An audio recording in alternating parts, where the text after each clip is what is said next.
The All Blacks have begun their Rugby's Greatest Rivalry tour with a victory, but the 38-21 scoreline tells only part of the story. In Cape Town, Dave Rennie's New Zealand side eventually found the finishing power to pull away from the Stormers, yet for long periods the visitors looked far less convincing than the final margin suggests.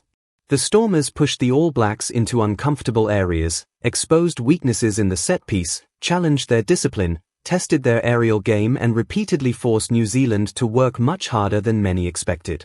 The result was a fascinating opening chapter to a tour that is expected to become one of the most demanding assignments in world rugby. For Dave Rennie, the most important fact is that the All Blacks won. In a long tour where momentum matters and confidence can quickly become a major factor, starting with a victory was essential. But the performance also provided the new All Blacks coaching setup with something potentially more valuable than a comfortable victory: a detailed list of problems that must be corrected before New Zealand face the Springboks. The Stormers did not simply compete with the All Blacks, they asked questions that New Zealand could not always answer convincingly. The 38-21 result came after the Stormers had remained level at 14-14 deep into the second half, with New Zealand only beginning to establish a decisive advantage during the final quarter. That sequence tells us much more about the match than the final 17-point difference. The All Blacks had enough quality to finish strongly, but they were not consistently accurate enough to control the contest from beginning to end. Reuters described the victory as unconvincing, while Rennie himself acknowledged that improvements were required, particularly in areas such as set-piece execution and the aerial contest. That makes the opening match especially interesting because the Stormers were not at full strength. Several important players were unavailable, and injuries during the contest created further difficulties for John Dobson's side. Yet instead of allowing those circumstances to produce a one-sided evening, the Cape Town outfit turned the match into a genuine contest. Their performance demonstrated courage, physicality, and tactical intelligence, and for more than an hour they made the All Blacks look vulnerable. The atmosphere at DHL Stadium added another dimension. The occasion was historic because the Stormers were hosting the All Blacks for the first time, and the match opened the Rugby's Greatest Rivalry tour in South Africa. The All Blacks had arrived with expectations of a strong start, but the Stormers clearly had no intention of simply playing the role of opening tour opposition. They wanted to test New Zealand physically, challenge them tactically and show that South African club rugby could provide a serious examination for a full-strength international squad. The opening stages appeared to be going according to the expected script. Samisoni Taukei'aho crossed for the first All Blacks try after New Zealand applied pressure through the rolling maul. It was exactly the kind of platform New Zealand would have wanted from their experienced forward pack. A powerful set piece, a direct attacking opportunity and a finish from close range gave the visitors an early advantage. But rather than allowing New Zealand to settle, the Stormers immediately began creating problems. The All Blacks' discipline became a concern, and Anton Lienert-Brown was shown a yellow card after a dangerous tackle. Soon afterwards, Simon Parker also went to the sin bin following repeated line-out infringements. Suddenly, the visitors were playing with reduced numbers and allowing the Stormers to build pressure. That pattern became one of the most important themes of the evening. The All Blacks had the better overall squad and greater depth, but they repeatedly made life harder for themselves. Against a team such as South Africa, that kind of generosity can become extremely expensive. The Springboks are experts at turning pressure, territory, and penalties into points, and New Zealand cannot afford to spend long periods defending while also giving away avoidable opportunities. The Stormers capitalized on their chances. Deon Fourie, the veteran forward whose experience continues to make him a remarkable figure in South African rugby, powered over from close range to bring his team level.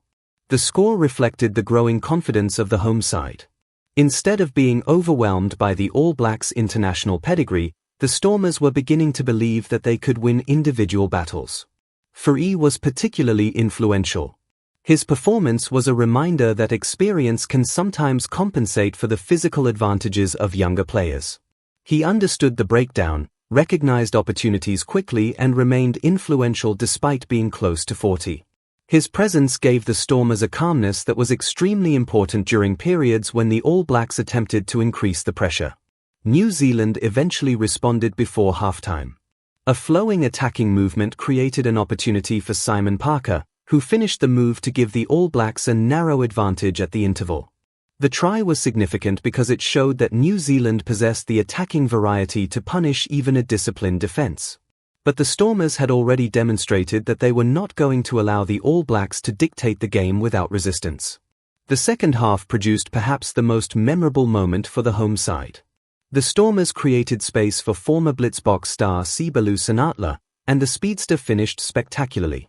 The try was the product of experience and execution, with Dion Fourie playing a major role in creating the opportunity. The veteran forward won possession at the breakdown and then delivered a perfectly timed pass that released Senatla into space. Suddenly, the scoreboard was level again at 14-14, and the All Blacks were facing a very different kind of match from the one many observers had anticipated. This was where the Stormers' tactical approach became particularly interesting. They did not try to copy the All Blacks. Instead, they looked for ways to exploit weaknesses. They challenged New Zealand in the air, competed aggressively at the breakdown and used physical carries to prevent the visitors from building continuous attacking momentum. The aerial battle was one of the clearest areas where the Stormers found success. New Zealand have traditionally been extremely comfortable under the high ball, but on this occasion their backfield coordination was inconsistent. Experienced players such as Beauden Barrett and Rico Ion were involved in moments where the All Blacks failed to fully control the contest in the air. That is particularly significant because the Springboks have repeatedly demonstrated how dangerous an aerial strategy can be. South Africa can place enormous pressure on opponents through high kicks, contestable balls and aggressive chase lines. If New Zealand cannot establish clarity in that area before the Test series begins, they could be inviting trouble. And that brings us to perhaps the most intriguing individual storyline of the night, Beauden Barrett. Few players in modern rugby carry the reputation of Beauden Barrett. Twice a World Rugby Player of the Year, a long-time All Black star and one of the most naturally gifted attacking players of his generation, Barrett entered the match with a huge amount of experience. His selection at fly-half provided him with an opportunity to remind everyone that he remains capable of influencing major matches at the highest level. There were flashes of that quality. In the opening stages, Barrett demonstrated his familiar ability to move the ball quickly, identify space and keep the defensive line guessing.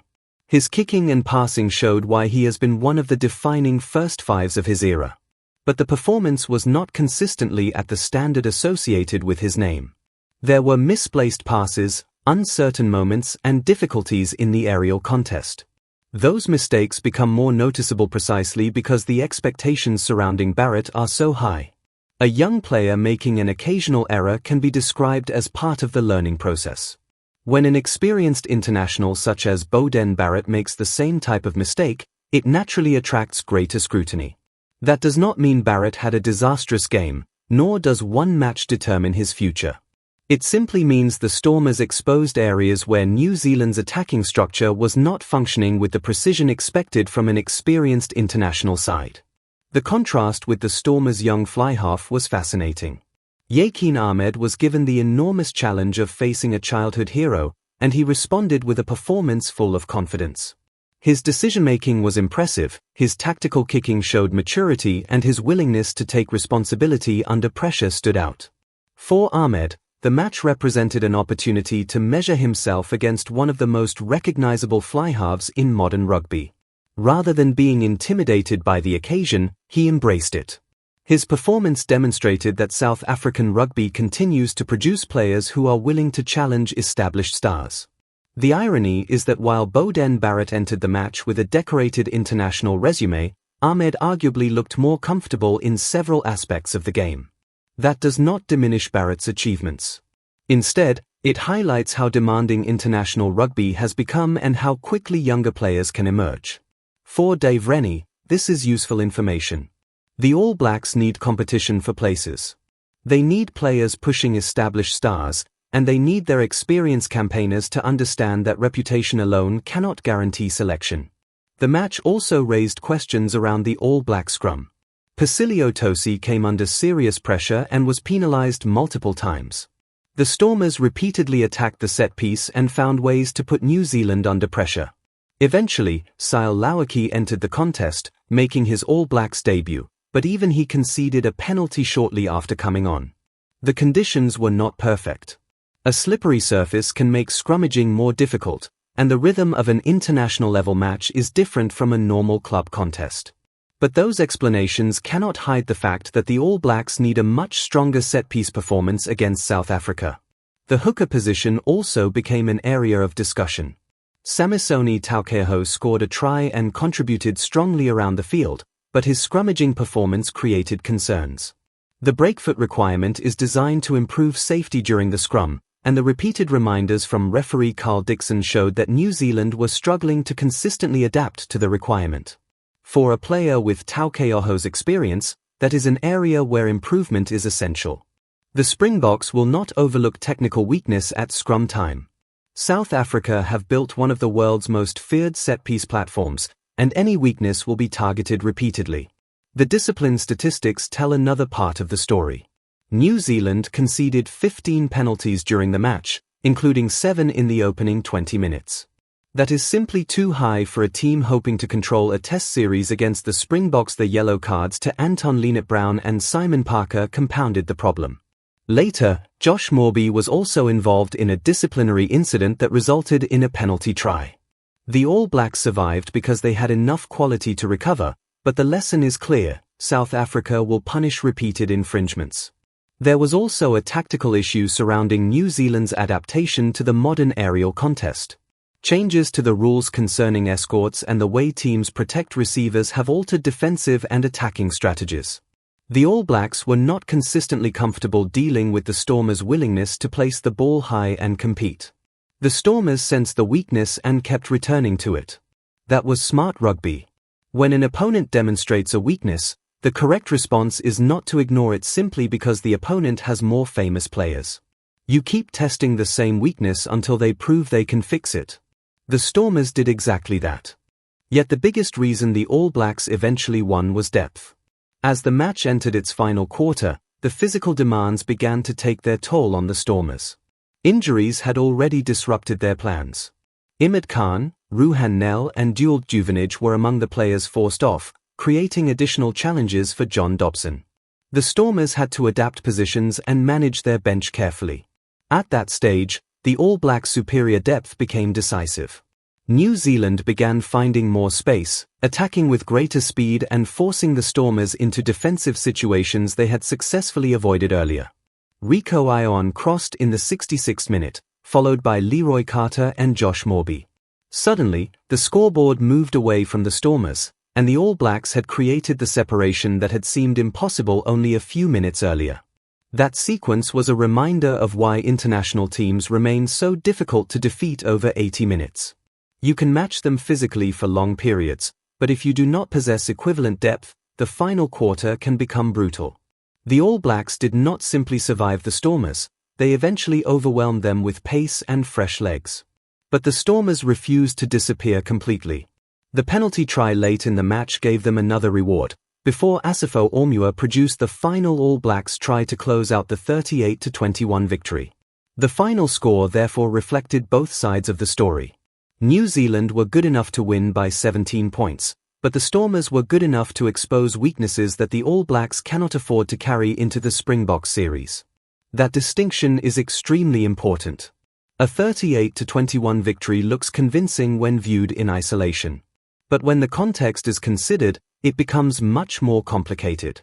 The All Blacks were expected to win. They had the stronger squad and were playing the opening match of a major international tour. The Stormers had personnel problems and were not operating with their strongest possible group. Yet the match was level at 14-14 deep into the second half. That means Dave Rennie will probably leave Cape Town with mixed emotions. He can praise his team's resilience, physical conditioning and ability to finish strongly, while simultaneously demanding major improvements in discipline, set-piece accuracy and aerial defense.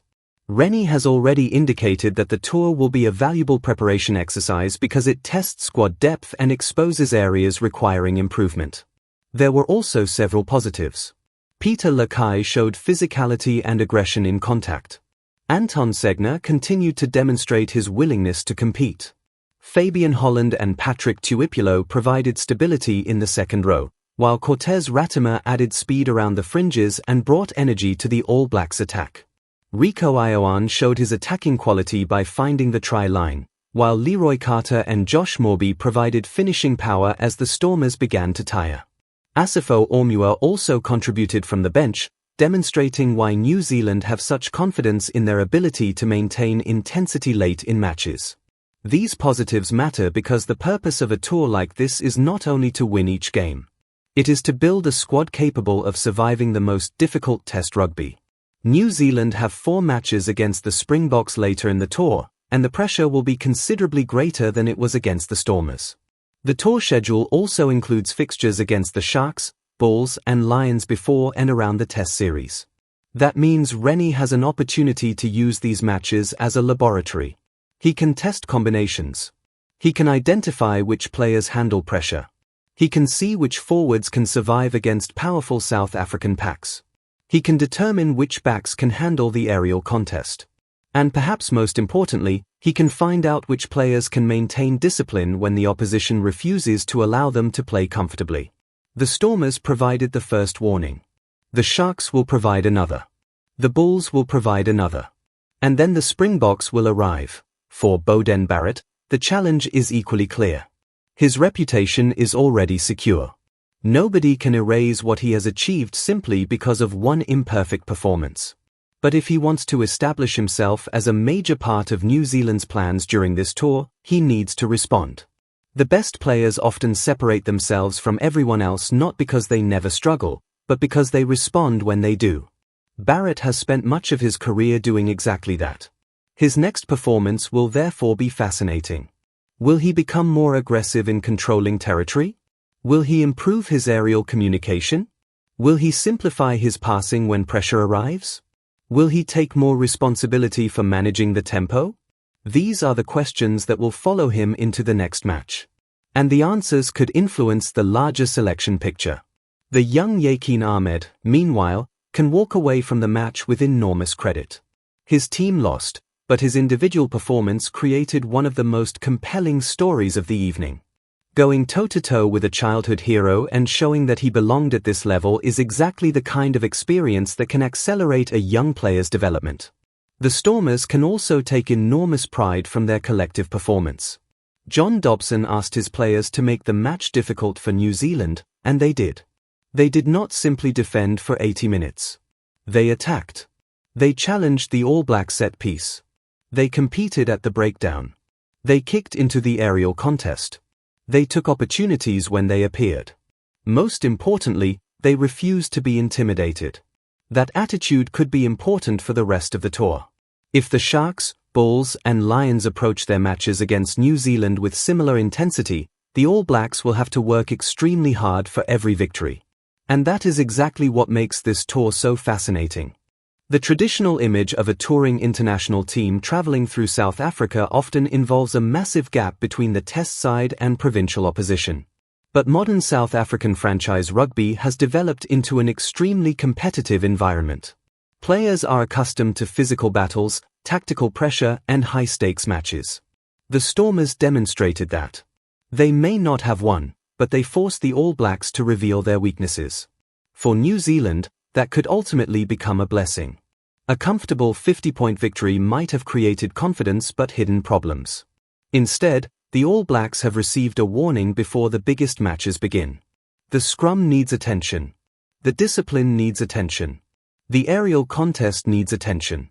The handling accuracy needs attention.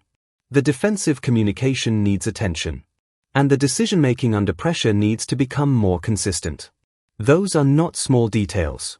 Against South Africa, they can determine the result of an entire test. The Springboks have built their game around pressure. They can attack through powerful carries, dominate territory, create aerial contests, use the maul, force scrum penalties and squeeze opponents into making mistakes. If New Zealand concede 15 penalties against South Africa, the consequences could be dramatically different. That is why the Stormers' result should not simply be celebrated as a 38-21 victory. It should be studied. It should be analyzed. It should be used as preparation. The All Blacks showed that their attacking depth remains dangerous. They showed that their conditioning can help them finish strongly. They showed character when the Stormers repeatedly challenged them. They showed that their bench can change the direction of a match. But they also showed that they are not yet operating at the level required to comfortably dominate South Africa.